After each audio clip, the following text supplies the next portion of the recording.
Good day, everybody. I am Sandie Sundarmisha Smith, and I am a gamer.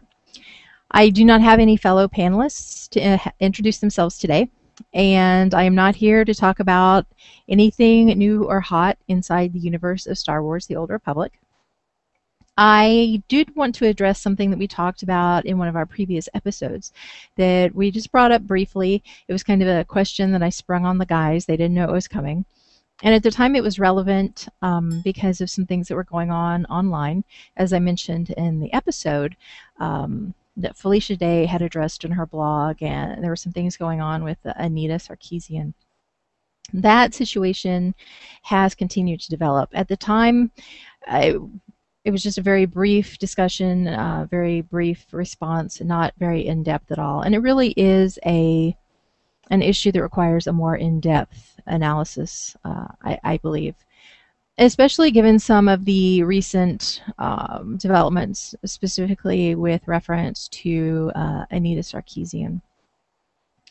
Within the past few days, there have been some discussions regarding some of the actions that have been taken against Anita Sarkeesian. Before we would jump into that, I do want to say, in regards to her work specifically, because a lot of this is going to deal with what's happened in her specific situation. I'll talk more about it in a minute, but probably more than a minute. But anyway, my take on her work specifically, before we talk about harassment or anything like that, is she mentions in an interview with Destructoid that she's been gaming since she was a girl, and I'll talk more about that too. But she, as far as I can tell, approached this project not as a self-identified gamer, but as a self-identified feminist, and that does make a big difference. From what I have seen in interviews and whatnot, the purpose of the project wasn't so much an objective analysis of females in the gaming culture. It was more an analysis of tropes regarding females in games. And as we all know, with the classic example of, the male warrior wearing the full body plate and the female wearing the bikini, because apparently women don't have any vital organs in their torsos that need protecting. There are some variations in depictions, absolutely. It seemed to me, though, that she went into the project, from what I've seen, and granted that isn't a lot, with a preconceived notion of what she would find. And that's something that, regardless of the area of study, whether it's a scientific study, sociological, what have you, that's something that tends to happen. You get evidence, but you view that evidence through the lens of the results that you hope for, the results that you expect, what have you. That's why objectivity is so valued in the sciences and why it can be such a problematic issue. So I am not speaking on this issue from the perspectives of somebody that thinks, she just walks on water or anything like that. I have some issues with her work. However, with that said, some of the reports have been coming out, including some of the information on her blog. When we talked about this situation previously, it mostly involved internet trolls. And, thinking objectively about it, how bad is it that we just kind of assume internet trolls are a given? There are these people who their entire purpose, it seems, is to spread hate and dissension and make people feel bad. And we're just like, it's just a troll, ignore them. It seems kind of messed up now that I think about it. But anyway, at that point, it was mostly just a matter of internet trolls and people saying some really nasty things on like her YouTube and some of her other social media sites. It's taken on a whole new dimension since we talked about it last, in that there have been depictions created with a likeness of her, not her picture necessarily, but drawings that resemble her. Um, in situations where she is bound and gagged and being forced upon by men in a sexual way, or sometimes video game characters, which that's bad enough. There's also been a game released that shows a picture of her face, and the objective of the game is to punch her, to hit her in the face, and as you play this game, bruises and welts and cuts appear on her face. I'll talk more about that in a minute. I have also heard, but I haven't been able to corroborate quite to my comfort, that her phone number and address were leaked onto the internet along with encouragement to harass her. None of this is okay. I I don't care if anybody agrees with anybody else's opinion. That kind of behavior is just not okay. It really isn't. Especially, I know not all of it is coming from the gaming community per se, but for that of it that is, we're already viewed oddly enough as it is. Is that really the depiction we want to give to non-gamers of what the gaming community is about? That we're a bunch of bigoted, hateful imbeciles? Anyway, the game is a real problem for me, where you essentially, I haven't played it, but from what I understand, it just hitting her in the face and watching wounds appear. And that may seem like a hypocritical statement because, I mean, how many video games are about causing violence? Pretty much all of them in one way or another. And there are some caveats to that. I mean, how many orcs do you see walking down the sidewalk every day? And even in the ones that involve violence against people, a lot of them take place in a military setting, which, where violence is just, that's part of it. And there are ones that don't too. But even in those, even in the ones where, you just, you're just somebody who's being violent towards somebody else, for the most part, for the most part, there's a bigger objective. You're securing territory, you're protecting your people against their people, or something. There's a good guy side and a bad guy side, and there's your side or the other side. There's some, and not that that's not happening in this situation. Clearly, there are definite divisions. But for one thing, it's not a depiction of a real person, and that does make a difference. Even it may not sound very logical, but it does make a difference. There's, the generic, I'm gonna fight this guy and win and play the game. And then there's actually directing violence at another real life human being. Is a different level. There's also the idea that, for the most part, in games, even when you're exerting violence through the game toward another human, there's some objective to it, like I was talking about. In this game, the objective is the violence toward the person, and that's it. There's no other meaning to that game at all, except to be hateful and violent toward Anita Sarkeesian. I have heard there are other games along these lines directed at other people or groups of people. I don't think any of them are okay. And I seriously think that anybody who thinks they are okay really needs to sit down and think about it. I mean, granted, if not to be cliche, it seems to always come back to this direction, but if there was a similar game that had you punch Hitler, that would be a lot less offensive because of the atrocities he committed. But even in that instance, it's not okay. Even if we don't like somebody's opinion, if we don't like their actions, they are the ones responsible for their actions, for their opinion, for whatever. And we are the ones who are responsible for ours. End of story. One of the things about gaming, and again, something to talk more about later, is that when we are in that world, who we are, on a day-to-day basis, regardless of whether we're in game or in physical space, we are who we practice being.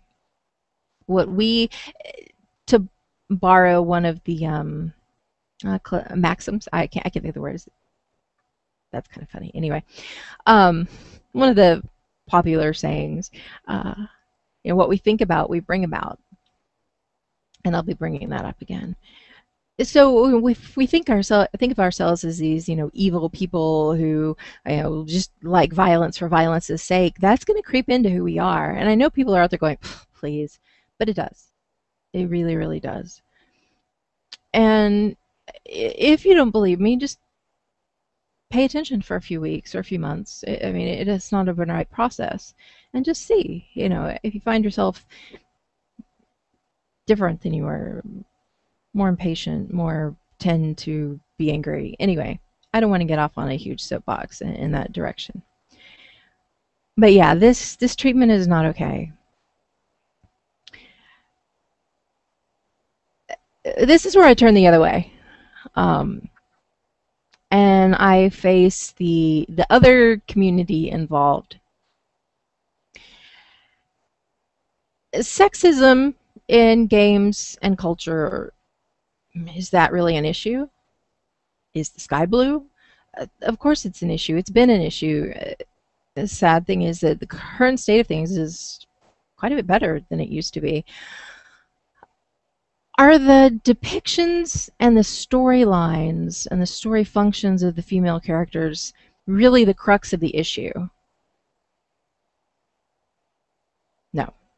I can get the argument that there would be concern about how females are depicted for young women who are growing up and forming their own identity. But frankly, speaking as a female gamer, I would be a lot more concerned about the way that females are treated as gamers within the gaming community. The picture of the female avatar in tight pants and with a big bosom, to me, is a lot less destructive than the instant somebody knows you're a female. I mean, and this is just something we take as a matter of course, just like internet trolls being told, well, I'm not going to believe you're female until I see a picture of your boobs. I could not tell you. I mean, that's like the standard response in gaming when somebody finds out you're female. That's just, I couldn't tell you how many times I have had described to me in way too intimate detail, the physiological reactions of a male gamer when I say something on the voice server or in whatever. I don't want to know. Why would that be appropriate in any other setting? I mean, really. It's not something I've asked for. I couldn't tell you how many women I've known who have been stalked by men that found out about their existence through games. The amount of sexual harassment is just, and like I said, it's par for the course. It's part of the game. As soon as anybody knows you're a woman, you just open yourself up to it. It's a whole nother level of internet harassment and abuse. And to me, that's a far bigger issue than what gaming character's name is or what they do in the story or if they wear a sexy costume. All of that, though, comes back to really what the focus is on. The focus in Anita Sarkeesian's project, as we've been talking about, was the depictions in the tropes in the games themselves. Another thing I'll get into more detail on is that's obviously, as I was just talking about, that's not really the issues that need to be looked at. And her approach leaves something to be desired. And I think this is where I start getting trolled. I think that's a larger issue within the feminist movement. It's not a very subtle way at all to say it, but in some ways, the feminist movement, we've become a mockery of ourselves. We really have. I mean, what would the suffragettes think if they heard us talking about, well, it should be called postal workers and not postmen because, well, women do that too. I mean, not the words don't have power, but words are a reflection. Depictions are reflections. Storyline, plots, everything. It's a reflection of the attitudes underlying all that surface stuff. It's just surface stuff. It's the attitudes that need to be addressed, not what those attitudes, can't think of how I want to say it, what those attitudes lead to, the words and things like that. I mean, the more we focus as women, or really as any group, on the divisions, on the superficial surface, we're just enhancing the division. We're exacerbating the problem. Because the problem isn't whether or not somebody says postman or postal worker, especially if you look at the words. You know, it's human, woman, and then honestly, I think males got the short end of the stick because they're just man. It's like somebody went, okay, good enough.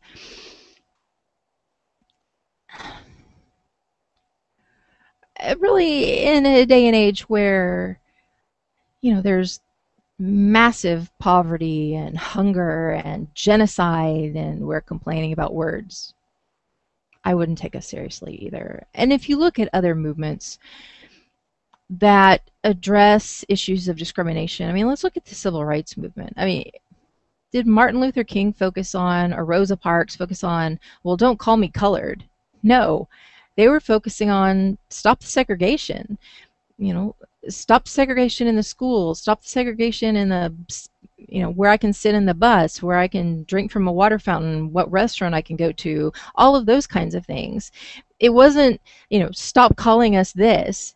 And anyone who's actually been called a racial or other epithet would probably either laugh uproariously or possibly be very angry at the idea that being called a waitress is offensive.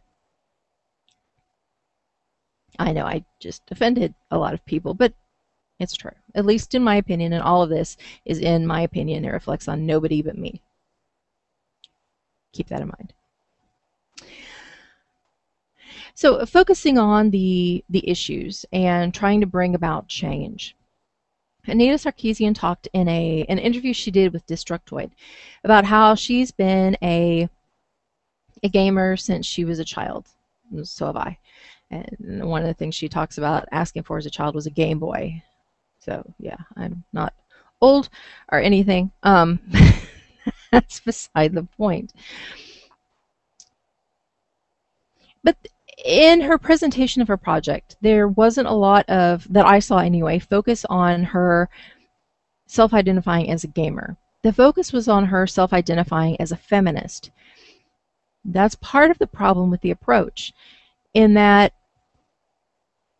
if you want to provide cultural change, affect cultural change,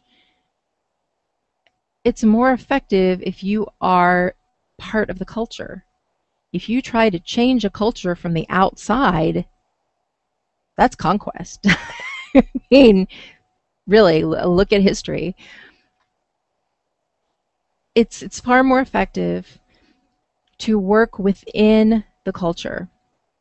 And the sad thing is there are so many resources to do that. There are so many gaming communities, female-oriented gaming communities at that, where female gamers who have been actively gaming on a variety of platforms and single player and multiplayer and massively multiplayer games would have been more than happy to contribute to this project, to share their insights, to lend the project, not to be slighting, but to lend the project more legitimacy, because it really is an issue that really needs to be examined.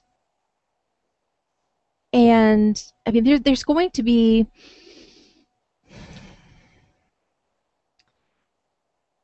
people are going to argue against any sort of examination of the issue, and there's going to be controversy regardless of how it's approached. But if it's approached the right way, good can come out of it, and something other than sensationalism and argumentation and abuse and harassment and all of that can come out of it. And that's really what personally I would like to see. Um, and personally, I would like to see not just an examination of how women are treated and depicted, but also an examination of how men are treated and depicted. I would say it's a two-sided coin, but I'm of the opinion that anybody who argues that there are only two genders, just by that themselves are participating in gender discrimination, because we're finally coming around as a society to what people thousands and thousands of years ago knew, is that there's more than two genders. I would like to see a more in-depth consideration of how people of all genders are depicted in games. Depictions in games are a reflection of human nature. What we do in games is a reflection of human nature. It would be unrealistic to think that even a fantasy world would not reflect those characteristics of human nature. So really, the goal is to affect change in us as people and as a society, and not to start with how the women are drawn. Part of the issue involves the world of gaming itself, which is kind of a unique critter. And there are really two aspects to this. One is the perspective of non-gamers. There are only certain aspects of the non-gamer community, if you will, that are starting to realize the true impact of the gaming community, especially massively multiplayer online games. But not limited to that, and that it really is a microcosm of the world, and that you can use study of those games to study leadership in the growing global economy, or how to, because increasingly business is done through the internet, and anybody who can, leading through the internet is a different animal than leading face to face. So people who have those leadership skills, how do you study that and transfer that to today's business? It's also been used to study pandemic scenarios by the CDC. Gaming has been. Games have been developed to solve medical problems. The question of how a protein is folded and involved in the cure, search for a cure for HIV. Gaming is being looked at finally now as something that's not just, you know, a horrible waste of time and you know, something that you're just throwing your future away spending time doing, because TV is so productive. Anyway, but for the most part, gamers are still kind of viewed as weird outsiders, you know, and there's not a lot of consideration toward the fact that the gaming community is not just some silly made-up thing. Really, the gaming community, going back to John Gabriel's greater internet dickwad theory, it is a microcosm of our world, and it's also a place of near, if not complete, anonymity. It's a place where people, at the end of their day, or not at the end of the day, whenever, you know, take off the masks that they feel they have to keep on to be socially appropriate, for those that do. And you know, the things that they can't say to people in real life, they let themselves say. The things they can't do to people in real life, they let themselves do. Or they purposely engage, and not everybody, but some people, purposely engage their dark side just to, for whatever reason. This is a place of raw, unfettered humanity. if you want to focus on attitudes, if you want to focus on how people feel about other people, about themselves, gaming, where people aren't hiding behind masks, that's actually a pretty darn good place to start. There's a lot of potential there. So that's something that I think the non-gaming community needs to think about, is that there is real impact there, and there's a lot of potential for impact. I think I'm probably kind of rambling at this point. Really, the upside is the more anybody focuses on the division. Am I a girl gamer? Am I a female gamer? I'm going to paraphrase something that Felicia Day said in her blog when she was talking about this issue, and some of the comments on her video for the Gamer Girl Country Boy song. And she said, if you want to change people's minds, and again, this is a paraphrase, just be who you are. It's, don't focus on the differences. If we focus on labels, if we focus on, well, I'm a woman, or however it's pronounced when you've got the Y's instead of the other vowels, or if you focus on, well, I'm a guy, so I must be better at gaming, or whatever, the more you focus on the differences, just like I was talking about earlier, what you think about, you bring about, the more we're going to have differences. We're people. Some of us have some different parts. Some of us have a little more melanin. We're people. That's really all it comes down to. So when my short answer in our previous episode was people need to get over themselves, I stand by that. We need to stop worrying about the words. We need to stop worrying about the parts. We need to stop worrying about the amount of melanin. We need to stop worrying about a lot of things. At the end of the day, we're all people. And that's really all that matters. Thank you for staying tuned for all of this, for listening, and I appreciate you taking the time to explore this with me. And I encourage each of you to really think about the issue from a variety of angles, step outside your own self, and just consider it as a human, with the MAN, in all of its glory. And let's do something that makes a difference. Let's bring ourselves closer together and not push each other further apart.